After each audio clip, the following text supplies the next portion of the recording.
Hello, hello, and welcome back to Cultivating Courage, where we help you all to break barriers to your success, bolster your belief for greater confidence, and build courageous behavior to optimize your life, creating belonging internally and externally in community. Jaleesa Dallas here, and I am super excited that you are back with us. Today, we are talking about if our decisions create value in our life. And so I have a few things I want to share. For those who have been around, at least for the past month, you may know that I have started this journey that I like to call Go Brave 75.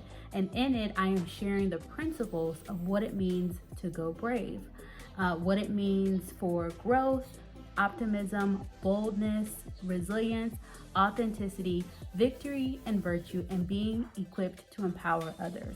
Those are the principles of Go Brave. And so I want to go into a little bit more depth as to creating value or identifying whether our decisions are creating value in our life so that we can become the best versions of ourselves and live a life that is thriving and not merely surviving.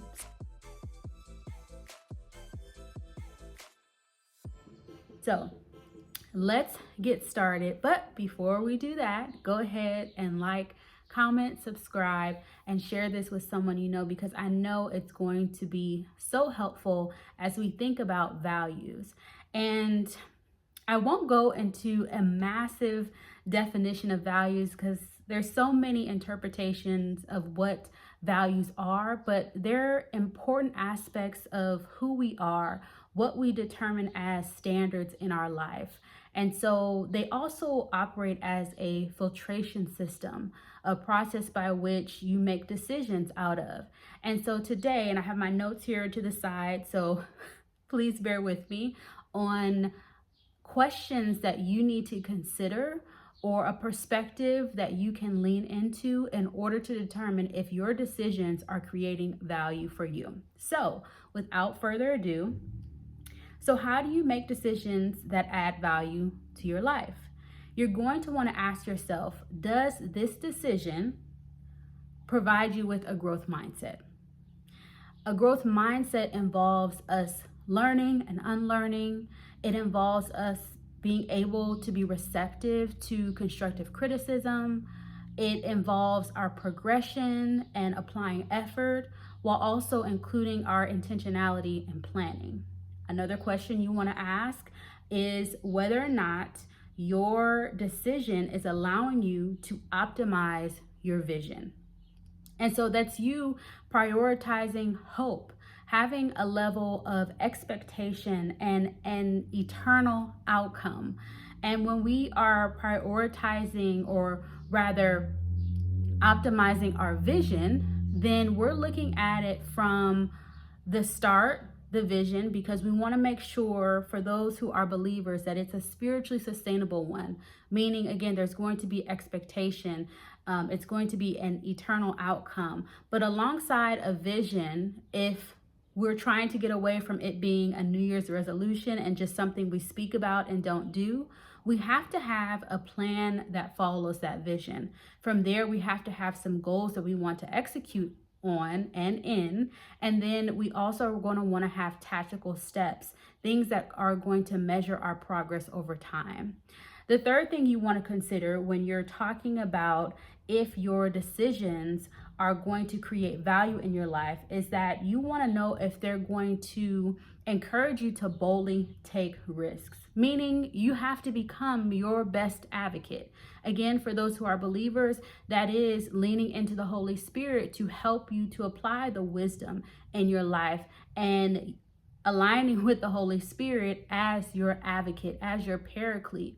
But when it comes to self-leadership, that requires a level of advocacy for you to allow your voice to be the mechanism that helps you to make those decisions and being confident and courageous in that way. And then furthermore, when we're talking about boldly taking risks, that looks like us practicing faith. A lot of times we will say we believe something, but our behaviors don't align with that belief. And so when it comes to faith, that's you creating a belief system, a process for which you're going to be implementing that belief. So if I say, I believe that I am the most athletic person that I can be, then I must implement the behaviors to demonstrate that, meaning I'm eating the right foods that are good for my body. I'm doing the appropriate exercises to build my capacity and my endurance and my persistence. I'm getting a trainer or training in different areas to exercise certain muscles or certain levels that I'm looking to gain as a result of growing my athleticism. And so the fourth thing that you want to ask yourself when it comes to making decisions is maximizing your resilience. And with that, how flexible are you? How adaptable are you? When we talk about resilience, often we're talking about it from a space of our place in the world, how we show up, how that connects to our identity, and even sometimes the things that we've gone through, good, bad, and indifferent.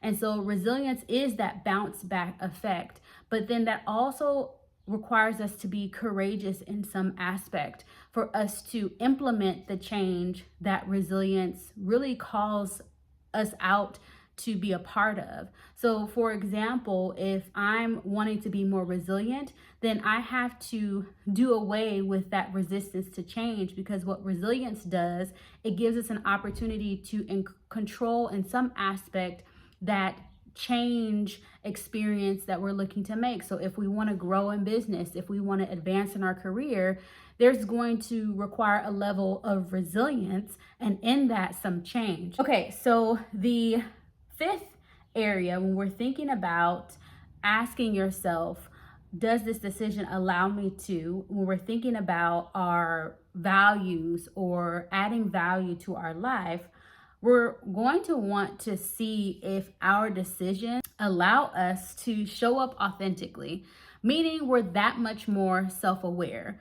We know how we show up in the world, so our strengths and weaknesses, we know our triggers, and how by which we learn best. Is that auditorially? Is that visually? Is that kinesthetically? We become more self-aware also of our emotions, and then how we show up in a room of people who are like us and or people who are not like us, which that helps build into our social awareness and our ability to empathize with others, and then also self-regulate and everything in between. Also, the sixth thing is walking in victory and virtue. That is how we will implement integrity in our life. I know when I was initially resistant to change, as we all are, it's very common because we know that universally change is the same for most people because it's constant and it's not anything that we can prevent from happening. And so everyone experiences change. It just depends on how we respond to that change in our life. And so in that, we can have the victory in that space if we choose to respond and not react to change, because being reactive is emotional. Being reactive is not self-regulated. And when it comes to integrity on the side of virtue, it's really looking at our character to identify how we're showing up. And also what I meant to say in that resistance to change was there was a process where I was finding myself showing up more in the space of information rather than relatability, rather than showing up as my authentic self and the challenges and the struggles that I was facing. Not that I would reveal everything, but being honest with where I was in life and not putting on a mask to cover that up. And for a season in my life, I was out of integrity because I was showing up with a mask. And so being able to identify whether or not your values help you to make decisions to eliminate those instances where you could experience or develop within yourself a lack rather of integrity.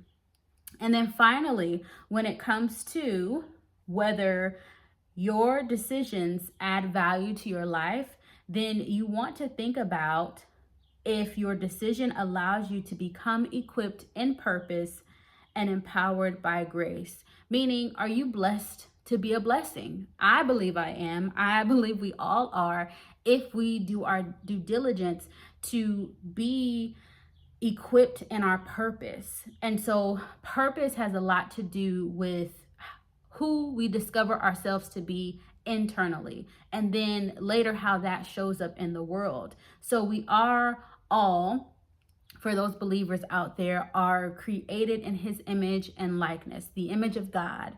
And so with that, we are also fearfully and wonderfully made. So we are unique beings, and what we contribute to the world is so valuable, even if it's within the same industry of a friend or somebody that you admire. What you contribute is going to be very specific to the audience for which God has called you to. And so when we hone in on that purpose of whatever it is that we're supposed to give and serve to the world, then we're able to empower others. And so again, being equipped in our purpose to empower others helps us to really use those values to make better decisions in our life. So again, we want to make sure that we're growing, that we're optimistic about where we are, being grateful for what we have and maximizing what we have. We want to be bold, meaning confident in a way that we advocate for ourselves, and when we have the capacity, even advocating for others. Resilient in that we're being flexible, we're being adaptable, that we're adjusting and changing, not just for the sake of people pleasing, because we definitely don't want to do that, but for the sake of making sure that we are stretching ourselves to expand and to grow. And then also being authentic. We want to make sure that we are showing up in the fullness of who we are. And depending on your workplace, depending on your community, sometimes that is challenging, but I encourage you, the more you that you are, the better you are for it, and also the people around you. And then when it comes to victory and virtue, be confident in that. Add those character traits to you, because you are more than a conqueror. I mean, you've made it this far with all the challenges, with all the circumstances, the struggles that you have faced. You have made it this far. And then being equipped in purpose to empower others, making sure that you are doing your due diligence to discover your purpose, to eventually develop it, and then to demonstrate it by way of empowering others. So I hope that this has been helpful to you. As I mentioned, I've kind of been going through my notes to make sure I captured everything, charge it to my head and not my heart. My intention was to make sure that I stayed on topic and in line with what I was sharing. But I thank you for joining me for our Cultivating Courage topic. I'm going to do more, I don't want to say informational, but more values driven, more decision making, more content that are not just going to be checks in the box, but that are going to actually encourage more action, more activation, more movement, because I'm in this phase in life, or actually, I don't even want to call it a phase. I'm in this time in my life where discipline is so important to me, and I'm seeing it actualized in my life. And so I feel so empowered, and I want to make sure that I empower you all as much as I can to activate your faith and to activate your belief. I am still on this journey. By no means am I perfect, because I am learning along the way, but I am just so appreciative of me just taking the leap on this journey of learning more about my capacity to cultivate courage, to cultivate courage on this journey of greater discipline, focus, intentionality, and getting out of avoidance, getting out of my own way and confronting those barriers within my own life. And I am so excited that you are on this journey with me. Another thing that I want to share, if you don't follow me on any other social media platform, why not? But also, if you're not subscribed, why not? Because I made an announcement on both of those spaces, Instagram and my newsletter, for which I shared, drumroll please, that I am working on my next book, and it is on the topic of cultivating courage. I want to talk to leaders and human advocates about how to be courageous in times that are so uncertain like these. And not that time before had not been uncertain, but even more so. There's so much up in the air, so many things that are not predictable or clear. There's so much. And so in these times, I believe what truly helps us to keep moving forward in whatever it is that you're doing is courage. And I think we can develop this character trait so well in this time, because it is challenging our way of life, it's challenging our thinking, it's challenging our feelings, it's challenging the way we move and process things. And so I am all for aligning our soul and understanding our mind, will, and emotions and strategy so that we can cultivate courage in how we live, love, and lead. So with all that being said, be on the lookout for more content around my book. This will be book number 4. Oh my gosh, it's so mind-blowing to say that, but book number 4. And I'm looking forward to sharing more about this with you. And I'll be doing pre-sales this summer for a fall release, if not sooner. So I will keep you in the loop as long as you stay connected. And again, don't forget to like, comment, subscribe, and share this with someone you know. Until next time, let your soul work be your best work to a better you. Have a great one.